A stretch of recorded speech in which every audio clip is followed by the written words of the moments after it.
Subscribe now and press the bell icon. दोस्तों का फिर से आपका स्वागत है हमारी वीडियो में। आज हम अपनी वीडियो में बात करने वाले हैं इजराइल के बारे में। इजराइल दुनिया के सबसे बेहतरीन देशों में से एक है।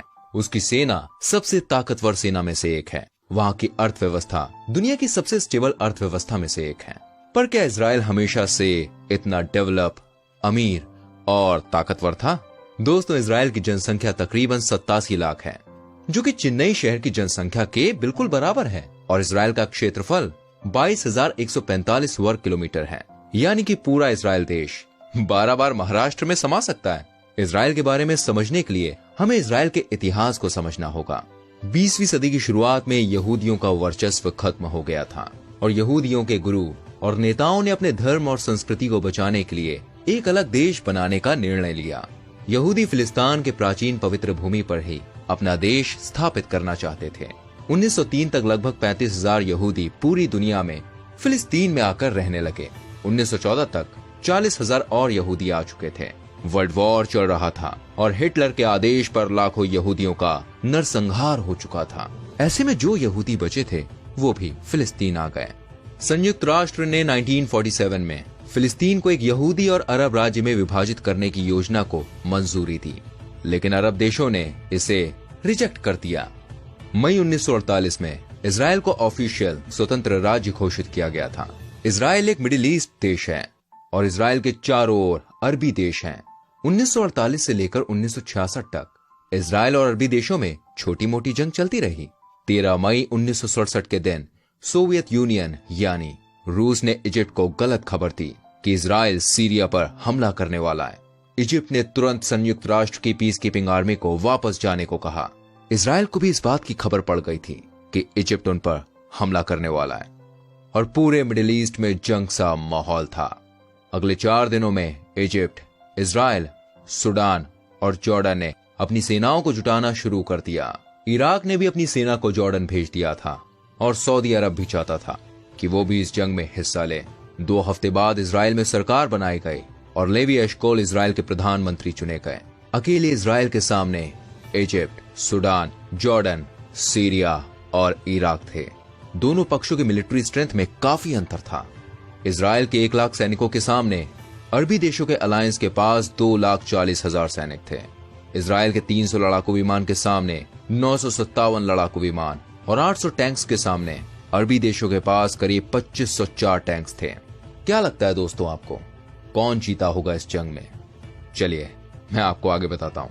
इजरायली मीडिया ने फेक न्यूज छापी कि इजरायली पायलट्स छुट्टियों पर गए हैं, जबकि वो अटैक की ट्रेनिंग ले रहे थे। इस जंग में इजरायली इंटेलिजेंस ने बहुत अहम भूमिका निभाई थी।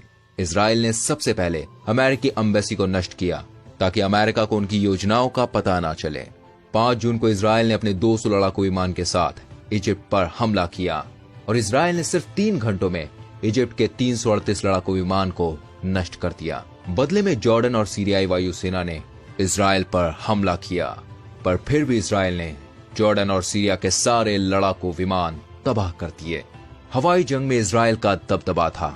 सिर्फ 19 लड़ाकू विमान गवा के इजराइल ने दुश्मनों के 400 से अधिक लड़ाकू विमान तबाह कर दिए थे।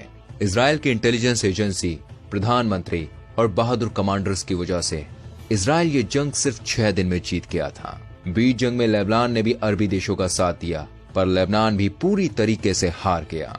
इजराइल ने इस जंग में लगभग 900 सैनिक खो दिए, पर अरबी देशों के 20,000 सैनिकों को मार गिराने के बाद इजराइल के कुल 46 लड़ाकू विमान तबाह हो गए थे।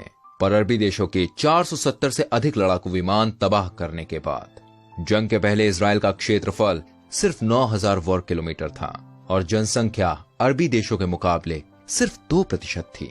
पर जंग के बाद इजराइल के खेमे में Gaza strip, Sinai peninsula, golden Heights, old city of Jerusalem और वेस्ट बैंक आ गया था।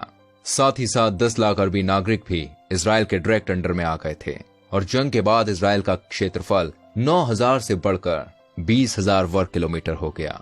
इसके बाद इजराइल की ओर इन अरबी देशों में छोटी मोटी लड़ाइयां होती रहीं, पर हद तब पार हो गई जब 1972 में जर्मनी में आयोजित ओलंपिक्स में ब्लैक सितंबर नामक फिलिस्तीनी आतंकवादी संगठन ने इजराइल की 11 ओलंपिक टीम सदस्यों को बंधक बना लिया और मौत के घाट उतार दिया। आतंकवादियों की ये मांग थी कि इजराइल द्वारा बंधक बनाए गए 234 फिलिस्तीनी आतंकवादियों को रिहा किया जाए। इसके बाद कुछ आतंकवादियों को जर्मनी की पुलिस ने मार गिराया और कुछ को गिरफ्तार कर लिया। 1 साल बाद जर्मनी का प्लेन फिलिस्तीनी आतंकवादियों ने हाईजैक कर लिया था और बदले में गिरफ्तार हुए आतंकवादियों को छुड़ा लिया गया। इस हादसे के बाद इजराइल की उस समय की प्रधानमंत्री गोल्डा मीरा हर खिलाड़ी के घर खुद गई और उनके परिवार वालों से वादा किया कि हम एक एक आतंकवादी को ढूंढकर आपके बच्चे की मौत का बदला लेंगे। प्रधानमंत्री गोल्डा ने इस ऑपरेशन का जिम्मा इजराइल की इंटेलिजेंस एजेंसी मोसाद को सौंपी।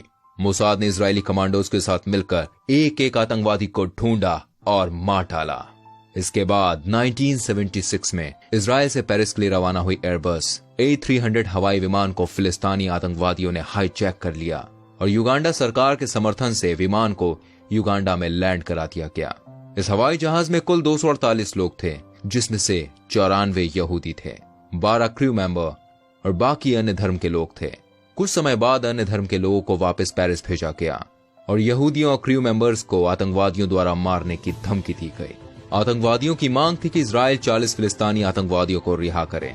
दोस्तों, अगर ऐसा ही हादसा भारत में होता तो पूरी मीडिया और विपक्ष पार्टियां सरकार पर आतंकवादियों को रिहा करने का दबाव बनाती, पर इजराइल ने ठीक इसके बिल्कुल विपरीत किया और 100 कमांडोज की टीम के साथ युगांडा में घुसकर मात्र 90 मिनट्स में अपने लोगों को वापस ले आए। इस ऑपरेशन में 3 बंधकों और एक इजरायली कमांडो की मौत हो गई। जिस कमांडो की मौत हुई उसका नाम लेफ्टिनेंट कर्नल योनातान नेतन्याहू था। ये वर्तमान इजराइल के प्रधानमंत्री बेंजामिन नेतन्याहू के बड़े भाई थे। इस घटना के बाद इजराइल ने अपनी सुरक्षा में सुधार करने और नागरिकों की सुरक्षा सुनिश्चित करने का फैसला किया। इजराइल ने एरो का निर्माण किया। एरो इजराइल का anti ballistic missiles defence system है। इस सिस्टम में कोई भी इजराइल का दुश्मन इजराइल पर मिसाइल दागने की कोशिश करता है तो ये उसे हवा में ही नष्ट कर देता है या उसकी दिशा आक्रमण करने वाले देश की तरफ ही कर देता है। यानी इजराइल ने यह सुनिश्चित कर दिया है कि कोई भी मिसाइल वो अपनी भूमि पर गिरने नहीं देगा। वाकई कमाल है। इजराइल दिन पर दिन अपनी सेना को मजबूत कर रही है और उन्होंने ये नियम भी लागू किया है कि इजरायली नागरिक को कुछ सालों के लिए सेना में भर्ती होना पड़ेगा। महिलाओं के लिए ये 2 वर्ष है, जबकि पुरुषों के लिए 3 वर्ष। फिर वो चाहे प्रधानमंत्री का बेटा भी क्यों ना हो, उसे भी सेना ज्वाइन करनी पड़ेगी। ऐसा करने से वहां के लोग सक्षम भी बनते हैं और उन्हें अपने सैनिकों की कदर भी होने लगती है। दोस्तों, इजराइल ने एक ऐसा कानून भी बनाया है जिसमें पूरे विश्व के जितने भी यहूदी हैं वो इजराइल में आकर बस सकते हैं। इजराइल ने अपनी संस्कृति को बचाने के लिए अपनी विलुप्त भाषा हिब्रू को पुनर्जन्म दिया। जो व्यक्ति हिब्रू भाषा सीखता है उसे इजराइल स्कॉलरशिप देती है। सिर्फ सैन्य बल ही नहीं, इजराइल टेक में भी बहुत ज्यादा आगे है। इजराइल पूरे वर्ल्ड का टेक कैपिटल है। सेलफोन को इजराइल में विकसित किया गया। इजराइल में वॉइस मेल टेक्नोलॉजी विकसित की गई। कंप्यूटर के लिए पहला एंटीवायरस सॉफ्टवेयर 1979 में इजराइल में ही बनाया गया था। पेन ड्राइव का आविष्कार भी इजराइल ने किया। पहला इलेक्ट्रिक हेयर रिमूवर भी इजराइल ने बनाया। ड्रिप इरिगेशन, जो अब कृषि की रीढ़ की हड्डी बन चुकी है, इसका भी आविष्कार इजराइल में ही किया गया था। आप जिस बड़ी कंपनी के नाम लें, Microsoft, Google, Apple, Yahoo, Amazon, Intel, Facebook, सबके बड़े बड़े रिसर्च सेंटर्स इजराइल में मौजूद हैं। ऐसा इसलिए क्योंकि इजराइल अपनी जीडीपी का 4.5% R&D में खर्च करती है।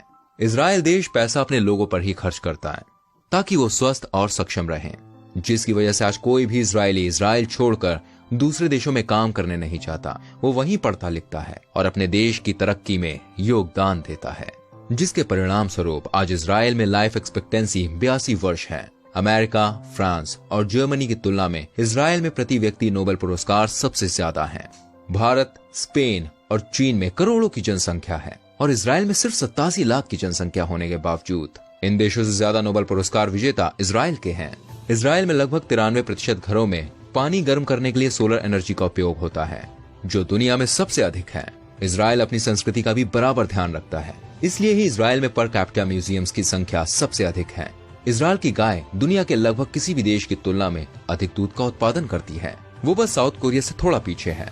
इजराइल दुनिया में प्रतिवर्ष प्रति व्यक्ति सबसे अधिक वैज्ञानिक कागजात का उत्पादन करता है। कैंसर रोगियों के जीवित रहने में इजराइल को दुनिया में पहला स्थान दिया गया है। इजराइल विश्व का चौथा सबसे ज्यादा स्टार्टअप फ्रेंडली देश है। इजराइल अपने अन्न का 95% रिक्वायरमेंट्स का उत्पादन खुद करता है।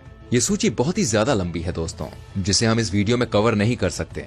पूरी दुनिया में रहने के लिए इजराइल सबसे बेहतरीन देशों में से एक है, जबकि वो चारों तरफ से दुश्मनों से घिरा हुआ है। और थोड़े थोड़े समय पर छोटी छोटी जंग भी लड़नी पड़ती है। अगर आपके पासपोर्ट में इजराइल का ठप्पा लग गया तो आप उसके आसपास के 8 अरब देशों में कभी भी नहीं जा सकते। सोचिए, इतनी चुनौतियों के बाद भी आज ये किसी लिविंग पैराडाइज से कम नहीं है, और ये सब सिर्फ और सिर्फ 70 वर्षों में हुआ है। इसके पहले इजराइल का नाम तक नहीं था। तो दोस्तों, ये था इजराइल का इतिहास और इजराइल का वर्तमान। हम समय समय पर ऐसी ही वीडियोस अपने पेज पर अपलोड करते हैं। आप किसी भी वीडियो को मिस ना करें, इसके लिए आप हमारे पेज को फॉलो करें। आपसे मिलते हैं अगली वीडियो में, तब तक के लिए गुड बाय, टेक केयर।